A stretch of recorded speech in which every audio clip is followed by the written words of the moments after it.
Victoria Police has made a concerted effort over the years to tackle violence issues head-on. We've introduced a number of initiatives directly targeting these sorts of behaviours. The Safe Streets Task Force. We established the Safe Streets Task Force in October 2007, and it evolved from previous operations we'd been running, including Kabul, Gasket, Claim and Rove.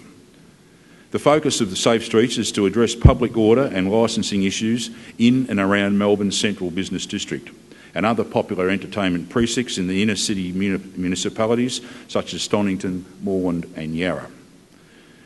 It involves additional police resources being deployed in these areas on a Friday and Saturday night, issuing banning notices, fines and randomly checking people and licensed venues for compliance with the liquor licensing laws. The operation has been incredibly successful and has made a large contribution to tackling the issues of public order and alcohol-related offences and making the community feel safer about going into the city on these busy nights. Similar operations are also conducted in Bendigo, Geelong, Ballarat and in Traralgon. Again, also focusing on the business districts and the entertainment precincts in those particular towns and cities, again to create a safer environment. The Operations Response Unit. Victoria Police established the Operations Response Unit to provide a further support across the state. The Operations Response Unit is a highly trained, highly visible mobile response unit that can be deployed anywhere in Victoria as the need arises. It provides support to operational police on the street and focus primarily on crime, public order and road policing issues. It can also provide an immediate response to major emergencies. If a rural area is experiencing a certain problem, such as street violence or high incidence in serious traffic collisions, we can target that problem immediately. The Operations Response Unit's initial strength has increased following recent state government pledge for additional police on our streets, and which will be deployed to the Operations Response Unit and throughout the busiest stations in Victoria. Operation Unite. Operation Unite is a trans-Tasman blitz on drunken violence that has united police organisations in Australia and New Zealand to deliver a simple message that we will not put up with alcohol-related violence. Operation Unite is an opportunity for the Commissioners collectively from Australia and New Zealand to demonstrate one voice when addressing the issues of alcohol-related violence in our streets. When we held the first Operation Unite, almost 1,000 police hit the city and inner suburbs streets on a Friday and Saturday night, targeting alcohol abuse and antisocial behaviour. During a recent operation, more than 130 people were arrested in Victoria, 110 of those, unfortunately, for being drunk and 22 for assaults. A further 54 liquor licensing offences were detected and 687 pubs, clubs and bars were visited. A similar result was elicited when the operation was first launched across Australia and New Zealand in early December 2009. Operation Guardian. Guardian was established in response to the concerns about the safety of people on public transport, particularly international students in Melbourne's outer suburbs. Operation Guardian has had an immediate impact. When Guardian moves into an area, it focuses on a 2-kilometre radius around public transport hubs such as train stations, with different phases of activity such as public transport patrols and planned weapons searches.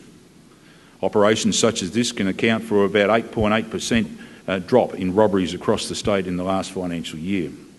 Statistics also showed that street robberies dropped by 10.7%, while robberies in and around public transport dropped by 4.3%. Safety on and around public transport is a focus for Victoria Police, and we will continue to find ways of making travelling safer for the public safety users. Operation Omni.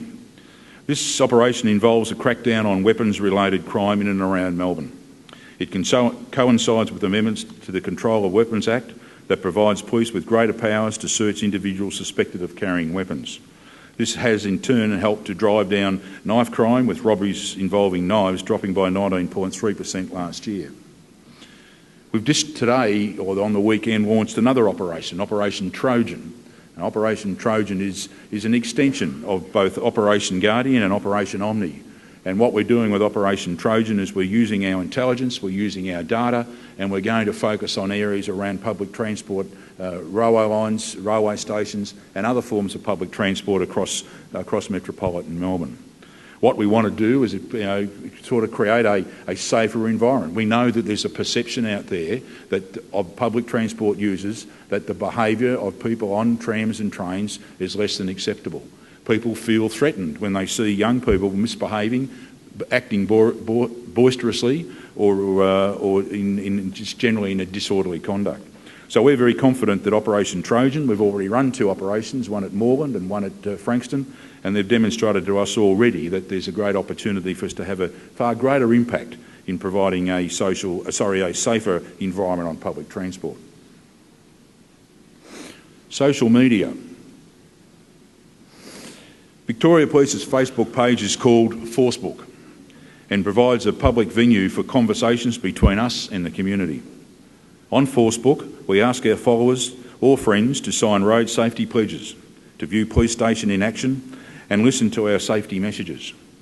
Our digital media team can also alert the community to policing operations, answer questions, and engage with the community.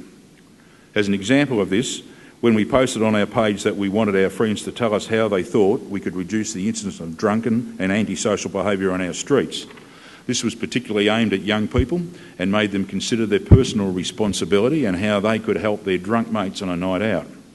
This activity was supported with an online chat with a sergeant who works in the city streets, responding to their comments and their questions. We also have a Victoria Police recruitment branch page which acts as an online inquiries office where potential applicants can get their questions answered. Twitter. Victoria Police has more than 12,000 followers on Twitter at Victoria Police to promote our safety messages and issue press releases.